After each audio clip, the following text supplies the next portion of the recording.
देखिए documents required for resignation of director. अगर कोई डायरेक्टर आपकी कंपनी से रिजाइन करना चाहता है तो पहले बताओ क्या वो कर सकता है? यस, कभी भी कर सकता है, उसकी जब इच्छा हो कंपनी से रिजाइन करने का वो आराम से रेजिग्नेशन कर सकता है। रेजिग्नेशन के लिए उसको क्या करना पड़ेगा? एक देना पड़ेगा रेजिग्नेशन लेटर। वो डायरेक्टर को क्या देना पड़ेगा?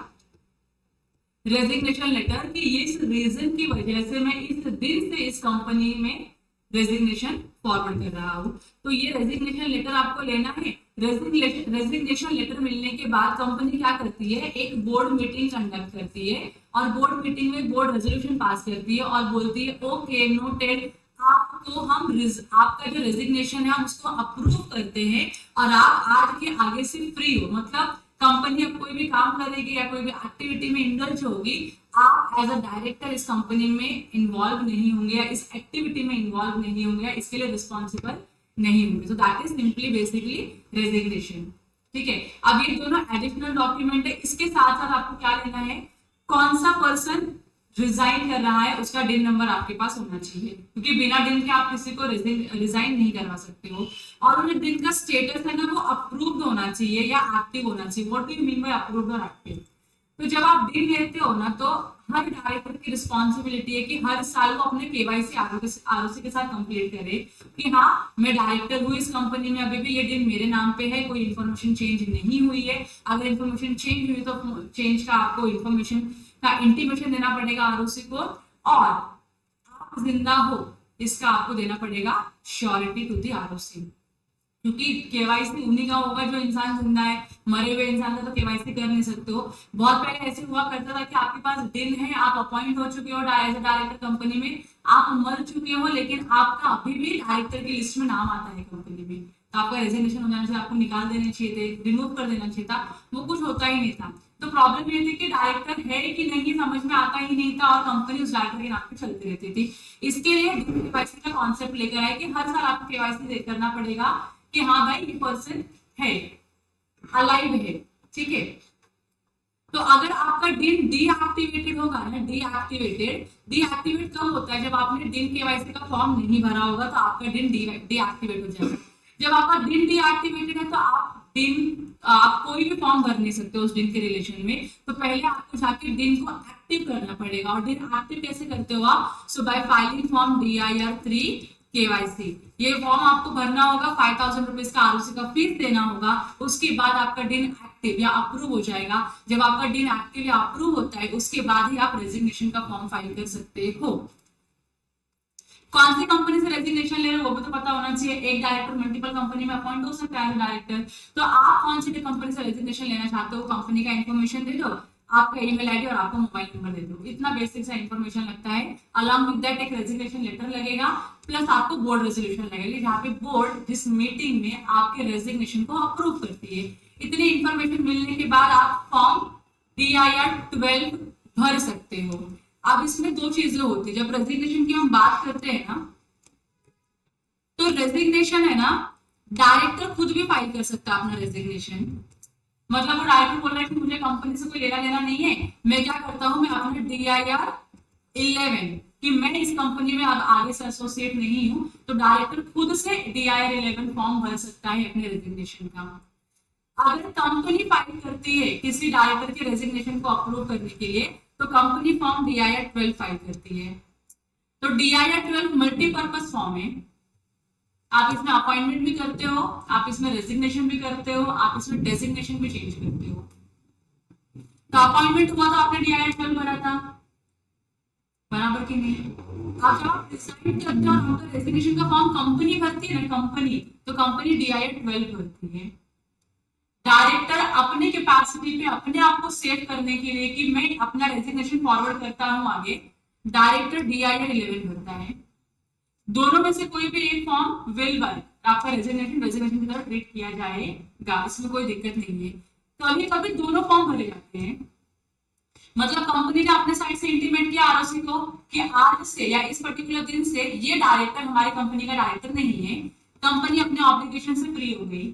ऑन दी अदर हैंड अगर डायरेक्टर अपने आप को सुपर सेफ रखना चाहता है ना, सुपर सेफ, कि आगे कंपनी में कोई भी लाइबिलिटी इनकर हो या कोई भी फ्रॉडुलेंट एक्टिविटी उसमें मेरा नाम नहीं आना चाहिए, तो डायरेक्टर अपने बिहाफ में क्या करेगा, DI-11 भर देगा। बोर्ड रेजोल्यूशन लगता है कि नहीं? DI-11 को नहीं लगता बोर्ड रेजोल्यूशन। आपको खाली अपना रेजिग्नेशन लेटर अटैच करना है और सबमिट कर देना है, खत्म। प्रूफ ऑफ डिस्पैच लगता है। प्रूफ ऑफ डिस्पैच क्या होता है कि आपने अपना लेटर फॉरवर्ड किया, कंपनी को आपने अपना लेटर दिया, उसका खाली क्या दे दो, आप एक प्रूफ दे दो। तो आप ईमेल करते हो तो ईमेल का स्क्रीनशॉट ले लो, कुरियर करते हो तो कुरियर का आप जो भी कॉपी रहता है वो सब अपने पास रख लो, दैट्स ऑल। इतने पे आपका काम हो जाएगा, ठीक है। तो आप DI-11 या DI-12 दोनों कर सकते हो। मैं आपको दोनों फॉर्म दिखाऊंगी कैसे करते हैं। तो अगेन आपको पोर्टल पे आना है, सर्विसेज पे जाना है, कंपनी फाइलिंग में डीड रिलेटेड फॉर्म्स में जाके DI-12 ओपन करना है। जब कंपनी फाइल करती है तो DI-12 फाइल करती है। तो यहाँ पे आपको देखो सिचुएशन का एक ऑप्शन दिखेगा, पर्पस, क्यों आप ये फॉर्म फाइल कर रहे हो, तो आप सीज जो हो रहे हो as a director in the company. आप इसके आगे से आप कंपनी में डायरेक्टर नहीं रहोगे, इसके लिए हमने ये फॉर्म भरा। तो यहाँ पे देखो ऑटोमेटिकली कुछ इन्फॉर्मेशन क्या हो गई, ब्लॉक कर दिया वो लोगों ने। आपको कुछ कुछ इन्फॉर्मेशन डालनी है यहाँ पे। अब क्या बोल रहे हैं यहाँ पे, please select the reason for the cessation first. ये बोलते हैं कि जब आप कभी भी आपने प्रेजेंटेशन का या किसी भी डायरेक्टर को रिमूव करते हो या रिजाइन भी डायरेक्टर करते हो तो उसका इंटीमेशन ROC को देते हो, तो आपको सबसे पहले ना रीजन देना होता है कि आप क्यों रिजाइन कर रहे हो। तो मैंने यहाँ पे बोला देखो डेथ भी हो सकता है, इसके लिए आपको डायरेक्टर सीज हो गया, रिटायरमेंट ले लिया, डिस्क्वालीफाई हो चुका है, या मैक्सिमम डायरेक्टरशिप जो लिमिट बताती है कि एक कंपनी कितने एक डायरेक्टर कितने कंपनी में डायरेक्टर बन सकता है, अगर उसकी लिमिट पे आपने क्रॉस कर दी तो आपको कहीं ना कहीं से रेजिग्नेशन देना पड़ेगा।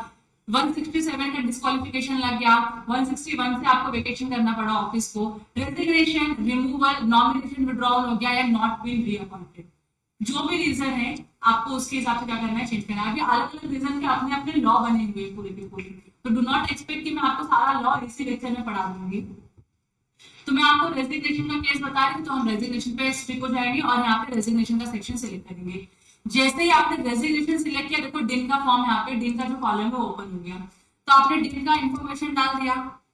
तो जब आप सेशन सिलेक्ट करते हो तो सबसे पहले आपको रीजन सिलेक्ट करना होता है कि रीजन क्या है, और उसके बाद जो भी डायरेक्टर जा रहा है, रिजाइन कर रहा है, उसका आपको क्या करना है, दिन नंबर डालना है।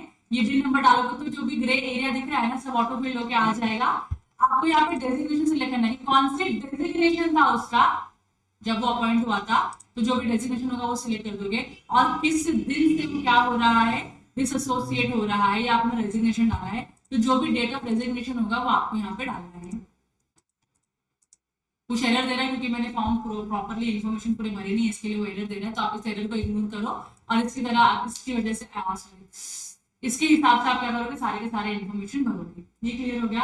रेजिग्नेशन लेटर में डेट ऑफ रेजिग्नेशन लिखा होता है, वो आपको यहाँ पे मेंशन करना है, खत्म। ठीक है, आपका पोस्ट क्या था जब आप डायरेक्टर थे, मैनेजिंग डायरेक्टर थे या क्या थे, वो आपको पोस्ट यहाँ पे सिलेक्ट करना है। जो भी पोस्ट रहेगा सिलेक्ट करो, रेजिग्नेशन डेट डालो और खत्म।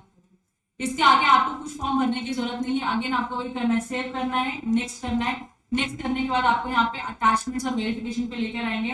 अटैचमेंट में बोर्ड रेजोल्यूशन लगा दो, रेजिग्नेशन लेटर लगा दो। प्रूफ ऑफ डिस्पैच पे क्या लगाओगे, अगर आपने लेटर भेजा है तो लेटर का स्क्रीनशॉट, ईमेल भेजा तो ईमेल का स्क्रीनशॉट, और अगर आपने कुछ भी नहीं भेजा, हैंड डिलीवरी किया तो फिर क्या करोगे, तो बोर्ड मीटिंग में अप्रूवल जो आता है तो अप्रूवल लेटर आपको लेना होता है, अप्रूवल लेटर अटैच करना होता है कि हाँ मेरे रेजिग्नेशन को बोर्ड ने हमारे एक्सेप्ट कर दिया है। ठीक है, वो होने के बाद आपको फॉर्म रिव्यू करना है। फॉर्म रिव्यू करने के बाद फॉर्म को सबमिट करना है। इसे फॉर्म सबमिट करोगे, सबमिट करने का अगेन जो भी रेलेवेंट फीस होगा वो फीस आपको पे करनी है और आपका रेजिग्नेशन कंप्लीट हो जाएगा। क्लियर है? ये तो मैंने आपको बताया DI-12 अगर आपको कंपनी अगर फाइल करती है तो आप डायरेक्टर हो, आप खुद फाइल करोगे, DI-11 आप फाइल करोगे तो अगेन कहाँ जाओगे, कंपनी फाइलिंग में दिन रिलेटेड फॉर्म्स में, और यहाँ पे आके रेजिग्नेशन ऑफ अ डायरेक्टर दिख रहा है DI-11 सिलेक्ट करोगे, और यहाँ पे जितनी भी दी हुई इंफॉर्मेशन है यहाँ पे सारी इंफॉर्मेशन क्या करोगे, आप फिल करोगे, सेव करोगे, नेक्स्ट करोगे और अटैचमेंट लगा दोगे रेजिग्नेशन लेटर का और प्रूफ ऑफ डिस्पैच का, एंड दैट्स ऑल, खत्म। समझ में आ रहा है आप लोगों को? तो ये जो फॉर्म्स है, जो भी तीनों फॉर्म हमने पढ़े, दिन वाले फॉर्म पढ़े, अपॉइंटमेंट ऑफ डायरेक्टर का पढ़ा और रेजिग्नेशन ऑफ डायरेक्टर का पढ़ा। तीनों ही फॉर्म बहुत ही सिंपल फॉर्म है, केवाईसी के बेसिस पे होता है। जितने जल्दी हो सके आपके डायरेक्टर अपॉइंट रिजाइन करते हैं रेजिग्नेशन से विद इन 30 डेज में आपको DIR 12 या DIR 11 फाइल करना होता है। आपने डायरेक्टर को अपॉइंट कर लिया, अपॉइंटमेंट से विद इन 30 डेज आपको डायरेक्टर का जो DIR 12 है वो फाइल करना होता है। अगर आपने डिले किया फॉर्म फाइलिंग में तो आपको लेट फीस लगेगी। क्लियर है? So that's all from my side. अगर आपको कुछ क्वेश्चन है तो please raise it on the comment box, and thank you so much for your time and efforts.